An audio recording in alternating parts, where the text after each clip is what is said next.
আসসালামু আলাইকুম। আশা করি সবাই আপনারা ভালো আছেন। আলহামদুলিল্লাহ আমি অনেক ভালো আছি।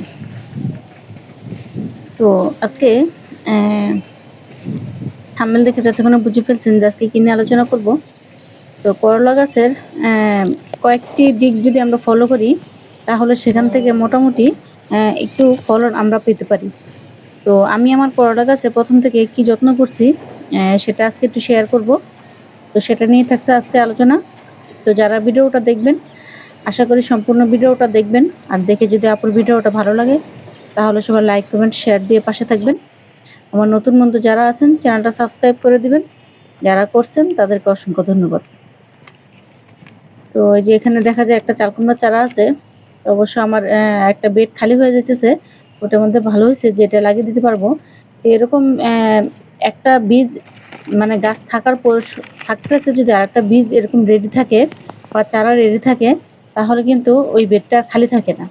তো সেজন্যই আমি সবসময় প্রায় ভিডিওতেই বলি যে চারা রেডি করে রাখবেন। চারা রেডি করে রাখলে বেড একটা খালি হওয়ার সাথে, সাথে কিন্তু আরেকটা চারা লাগিয়ে দেওয়া যায়। তখন আর বেডটাও খালি থাকে না, আর বাগানটাও সবসময় সবুজ থাকে। আর চারা রেডি করার জন্য আমাদের মাঝখানে যেই ২০ থেকে ২৫ দিন বা এরকম সাইজের একটা চারা হতে প্রায় ১ মাসের কাছাকাছি সময় লেগে যায়। ওই সময়টাও কিন্তু আমাদের বেঁচে যায়। আর এটাতে কয়েকটা বেগুনের চারা লাগিয়ে দিয়েছিলাম। আসলে দেখা যাচ্ছে যে বেগুনের চারাগুলি তেমন একটা সুবিধার মনে হইতেছে না। তো জানি না কতটুকু কি হয়। তো যাই হোক চলুন আমার করলা গাছটা আজকে একটু দেখাই বা শেয়ার করি। প্রায় সময় দেখাই। তো ডিটেইলসে তো আর হয়তোবা করলা গাছ নিয়ে কোনো আলোচনা করা হয় না। তো অনেকেরই সমস্যা করলা গাছ হলুদ হয়ে যায়। অ্যা পাতা মানে গাছ অনেক বড় হয়েছে কিন্তু ফলন হয় না। এরকম নানান সমস্যা। তা আসলে সবসময় যে বাগানে সবকিছু ভালো হবে তা না। একেকবার একেকটা জিনিস একটু ভালো হয়, আরেকটা একটু কম ভালো হয়, এটাই নিয়ম। আর এই যে দেখলেন যে আমি পাতাগুলো ফেলে দিলাম, পাতাগুলো হলুদ হয়ে গেছে। এটা কিন্তু নিচের দিকের পাতা, এটা কিন্তু অলরেডি হলুদ হয়ে যাবে। এটা স্বাভাবিক ব্যাপার। তো এটা নিয়ে কোনো চিন্তা করার কিছু নেই। যখন দেখবেন যে এরকম উপরের পাতাগুলো হলুদ হয়ে যায়, তখন হয়তোবা একটু টেনশনের কারণ থাকে যে পাতাগুলো কেন হলুদ হয়ে যাচ্ছে।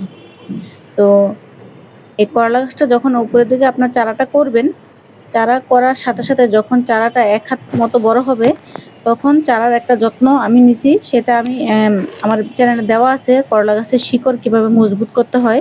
তো সেটা দেওয়া আছে। যদি কেউ দেখতে চান, একটু কষ্ট করে চ্যানেলের ভিতরে ঢুকলেই দেখতে পারবেন। তো যাই হোক করলা গাছ ছোট অবস্থায় ডিমের খোসা গুঁড়া করে যদি আপনারা গাছের গোড়ায় দেন, তাহলে ছোট অবস্থায় গাছের গোড়ার শিকড়গুলা কিন্তু খুব সুন্দর মজবুত হয়। এটা শুধু অবশ্য করলা গাছ না, যেকোনো গাছের চারা ছোট অবস্থায় যদি আপনারা অ্যা ডিমের খোসা গুঁড়া করে ব্লেন্ডার করে দিলে একটু ভালো হয়। এভাবে করে যদি দেন তাহলে কিন্তু গাছের গোড়াটা মজবুত হবে। আর ছোটবেলা থেকে যদি গাছের শিকড় মজবুত হয়, তাহলে গাছের গোড়াটাও মজবুত হবে। আর গাছও কিন্তু খুব সুন্দর করে খাবার গ্রহণ করতে পারবে। আর গাছ যদি খাবার গ্রহণ করে তাহলে কিন্তু ফলন আসা শুরু হবে।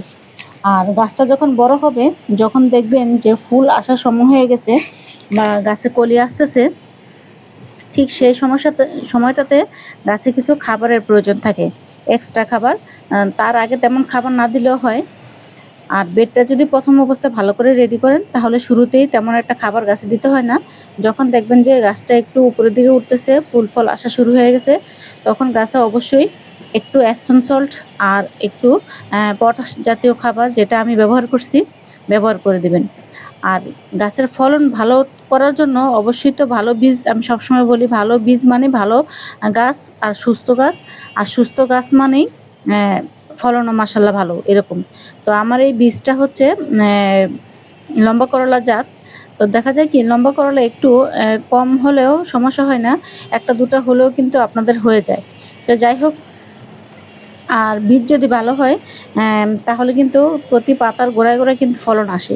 সেখান থেকে যদি সবগুলি নাও থাকে, ৫ টা থেকে যদি ৩ টাও থাকে সেটাও কিন্তু আমাদের জন্য অনেক কিছু। কারণ আমরা জৈবতে যেহেতু বাগান করি, আমাদের তো অত বেশি আমরা আশা করি না। কারণ যতটুকুই হয় অতটুকুই আলহামদুলিল্লাহ। আর এই যে দেখলেন আমি গাছের নিচের দিকে পাতাগুলো পরিষ্কার করে দিলাম। তো বাকি যে পাতাগুলো দেখতেছেন এগুলো ইনশাআল্লাহ আমি মানে অফ ক্যামেরায় পরে পরিষ্কার করে দেব। কারণ গাছের নিচের দিকের আলো বাতাসের প্রচুর দরকার। আর এই হলুদ পাতাগুলো ফেলে দিতে হবে। তো যাই হোক, প্রথম অবস্থায় যত্ন নিলাম, ছোট অবস্থায় গাছে ডিমের খোসা গুঁড়া করে দিছি।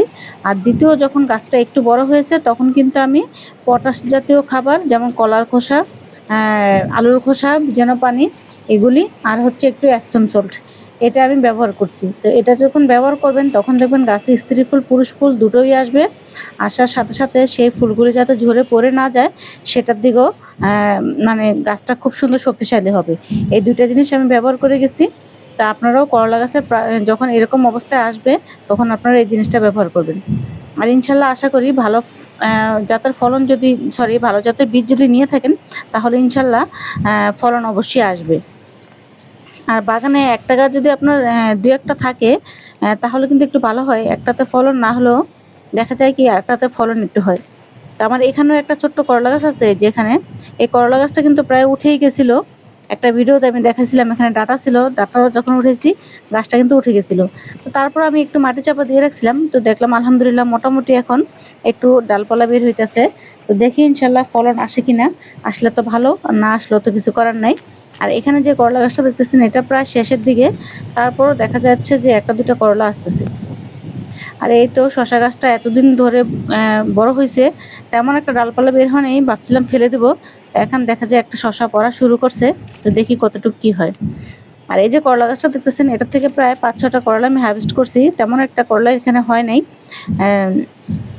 তো যাই হোক, এরকম যদি আপনার বাগানে দু একটা গাছ থাকে একই রকমের গাছ, তাহলে একটা থেকে যদি দু একটা করেও পান তাহলে কিন্তু মোটামুটি আলহামদুলিল্লাহ আমাদের হয়ে যায়। কারণ আমরা যেহেতু জৈবভাবে বাগান করি, আমরা কিন্তু 100% ফলন পাবো না। সেটা থেকে জৈবভাবে যদি আমরা 80 থেকে 70% ফলনও পাই, তবে সেটা তো আলহামদুলিল্লাহ, এর চাইতে বেশি কিন্তু আর কিছু লাগে না। তো যাই হোক, প্রথম অবস্থায় করলা গাছের যত্নগুলি করবেন। আর করলা গাছে একটা অসুখ হয় জানেন সবাই, ওই যে পাতা হলুদ, যেটা বললাম উপরের দিকের পাতা যদি হলুদ হয় সেটা সমস্যা, নিচের দিকে যদি পাতা হলুদ হয় তাহলে এটা নিয়ে কেউ টেনশন করবেন না বা দুশ্চিন্তা করারও কোনো কারণ নেই।